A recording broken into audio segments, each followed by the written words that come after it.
I told my roommate friend that he was baby trapped by his GF, and I don't regret it.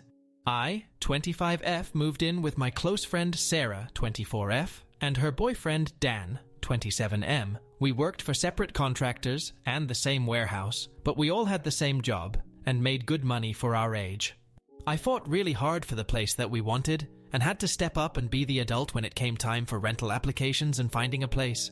They were not much help, but I found a place that we all liked and moved in. I also had to pay for her part of the deposit when we moved in because she didn't have the money together yet, but I was excited about the place and didn't want to miss out on getting it. Edit. We had been preparing to move for a couple months. She eventually did pay me back after almost 2.5 months and took a small vacation before doing so. Everything the first couple months went great, and we were all getting along very well. We had game nights and had fun cooking with each other. During the 4th month, I was being woken up every morning to the sound of my female roommate throwing up very loudly. After a few days of this, I finally mentioned that she should take a pregnancy test, and her boyfriend agreed. I knew they were excited about being parents someday, but before we moved in together, I made it very clear I did not want to live with a baby, and they both agreed they didn't want them yet. She went to the bathroom and took a test. When she came out, she held up the test. I had misread it and thought it was negative and visibly was happy and relieved. When she pointed at the test and I looked closer, I realized it was positive. I went completely silent and went to my room and closed the door. My boyfriend was in my room and had heard the whole conversation, and he was also at a loss for words. I was incredibly worried because although she was my friend, she is a very irresponsible person, which only got worse after she found out she was expecting. I knew she would want to keep it, and I was supportive the best I could be because she is my friend, and I knew her boyfriend was amazing and always knew he loved her very much and treated her well. He is an extremely nice and fun guy who me and my boyfriend had become good friends with. In the past, her ex-fiancé had made her get an abortion because they were very young and they wouldn't be able to handle a child yet. And a year after that, she had had a miscarriage. I think probably due to her ED, which she had gotten better with since me and her current boyfriend had entered her life. And she was always very excited to tell us when she had gained a few pounds every now and then, and we would make sure to let her know we were proud of her. She had told me a while before that she was on the same birth control as me, which is an implant that goes in your arm and is one of the most effective birth controls that you can have. My doctor had explained to me a long time ago about the importance of getting it removed if I ever got pregnant and was planning on keeping the baby, not to mention to go to the doctor and make sure the pregnancy was not ectopic, which can be very dangerous. She went to the doctor the next day and found out that she was 12 weeks along, which came as a shock to me and Dan that she was already 3 months pregnant, and that she hadn't noticed considering she had been pregnant before, but I knew it was not unheard of. When she came back, I was disappointed that she hadn't gotten any sonogram photos. Although this pregnancy was a huge inconvenience, I was still a friend and was excited for her. Then she had become a very big burden. She didn't clean up after herself. She was still using her vape, smoking devil's lettuce while pregnant, and would still drink an aggressive amount of caffeine, was no longer taking care of her cat. She completely stopped cleaning his box and cleaning up after him, not to mention would go days without feeding him or giving him water.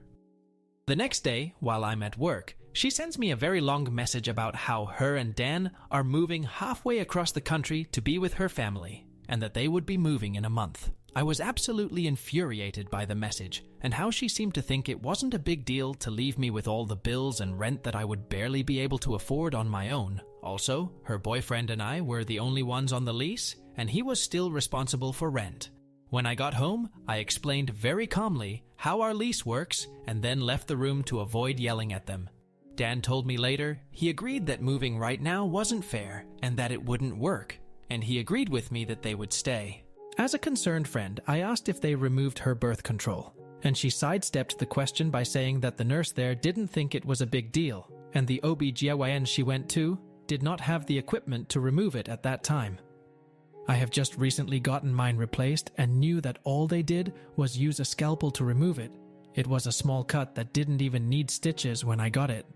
So I was a little confused, but brushed it away and let her know that she needed to get it removed and that I would even pay for it. She couldn't afford it and knew that she didn't have insurance.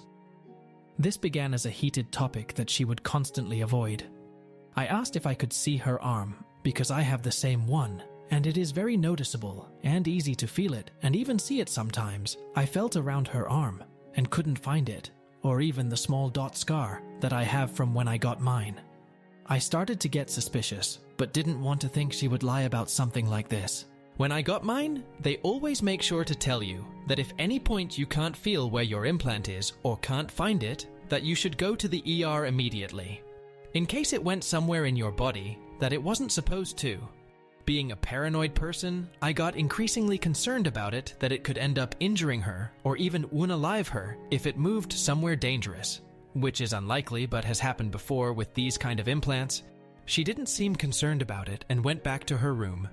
It started out as me being a legitimately worried friend and what that could do to her health or the baby's health, but I admit I was already getting suspicious. Sarah finally admitted that her implant had hit its 5-year expiration date in February, which is around the time when she got pregnant, and it is recommended to get it replaced every 3 years, but lasts up to 5. Her boyfriend seemed annoyed that she hadn't told him that it was expired. Dan and me were alone in the kitchen, and he asked about the birth control and how it worked since I also had it. I explained it all to him about the side effects if she can't find it. Also, while telling him how dangerous it could be, I was hoping he would help push her to get it removed as soon as possible. He agreed with me very much and also showed concern because he had felt her arm and couldn't find it either. 20 minutes had gone by and we heard her bedroom door open. She came downstairs and asked him what was taking so long, and she seemed frustrated that we were talking alone and quietly. He went back up to their room with her and I left it alone and went to my room. I then did something I'm not totally proud of. When I got up to use the bathroom, I could hear them talking in their room. I wouldn't have cared, but I could hear they were talking about me. So I got closer and started listening to what they were saying. I was known to have a beer or two when I came home from work. I could hear her blaming the things that I had said on my drinking, which upset me a lot. She continued saying things that didn't make sense, trying to discredit me any way she could, especially since I was only telling Dan how the birth control worked because he had asked. I didn't see what the big deal was. She had quit drinking a couple months ago because she realized she was doing it too often, and then I realized when she quit would also have been around the time that she got pregnant. So I started to wonder if she had known about her pregnancy longer than she said. Too many things were adding up, and it started to make my suspicious thought get even worse. She finally went to the urgent care I recommended to get her implant removed. She was getting tests done. They discovered that she had a kidney infection, and she would be staying at the hospital for a few days. When she was cleared and came back from the hospital, I asked if they had removed her birth control yet, and she said they didn't get to it because they were focused on her kidney infection. She started making any excuse to stay at her friend's house and would take Dan with her. I started to consider that she didn't want him anywhere around me and my boyfriend because we both shared similar suspicions, and she didn't want us talking to him. Side note, at any point during the situation, we had not told him anything other than how the birth control worked. I wouldn't see them for days at a time, and if I did, it would only be for a brief second. She had completely stopped working, and Dan was drowning to pay his and her part of rent and bills. At this point, she claimed she got suspended at work, but I have a strong feeling that she just quit and didn't want to work because she wouldn't get a new job. Bills have started piling up. Whenever they did pay me, it was usually late, and I started working more and even found a side job just in case. Tensions had died down, and we were all getting along Aegean. For the most part, me and her were just talking about pregnancy stuff and about how she was feeling. We got on the topic of her previous pregnancies. She told me that her abortion was 4 years ago, and her miscarriage was 3 years ago. We talked a little more, and then I went back to my room. My paranoid brain started going in circles, because if she has had the implant for 5 years, that means that she had it during her other 2 pregnancies. Would it even be possible to get pregnant 3 times while on it? I called my cousin the next day who works for an OBGYN and explained what was going on. She said that that would be next to impossible on that method of birth control. I finally had to come to terms with the fact that one of my best friends lied about being on birth control to Dan and me. About a week later, Dan needed a ride home from work because Sarah was using his car to go to her friend's house. We work at the same building, and I drove him home. He had been constantly stressed out, so I offered him a beer and made dinner for both of us. We were talking about the pregnancy, and he had shared that he was worried he was getting baby trapped. I asked how honest he wanted me to be about my opinion, and he told me to not hold back. I explained every big and tiny thing that wasn't adding up. I then told him, yes, I think he was baby trapped. He is a great guy, and I know no matter what he would be a dad to that kid, but I don't think he should trust her. They have only been together for less than a year. He started talking about their anniversary that was on November 27th. I froze in my seat and asked carefully if that was the anniversary of their first date. He said no, that was when they made things official, but they had been seeing each other since late October. I got very nervous and told him that at a Thanksgiving party, she had slept with one of our mutual friends and that it sounds like she borderline cheated on him. Sarah and him have been sleeping at her friend's house almost permanently and plan to start driving across the country tomorrow. They told me they would still help me pay rent after they move since they will be living with her mom for free, but I'm not going to hold my breath since they still owe me money. Update. They moved across the country a few days ago and have left a lot of their stuff behind, including furniture, books. Her book collection was always something she was proud of, both of his guitars and expensive longboards, and didn't bother cleaning up their room when they left. I haven't heard from them since, really, but a female friend at work I ran into yesterday, saying that Sarah had swung by the building before they moved to say goodbye to a few friends, and that she was showing off her baby bump. She had also told all of our friends that she wasn't working because Dan wanted her to be a stay-at-home mom, which I knew was a lie because he had been drawing in bills and begged her to get a job.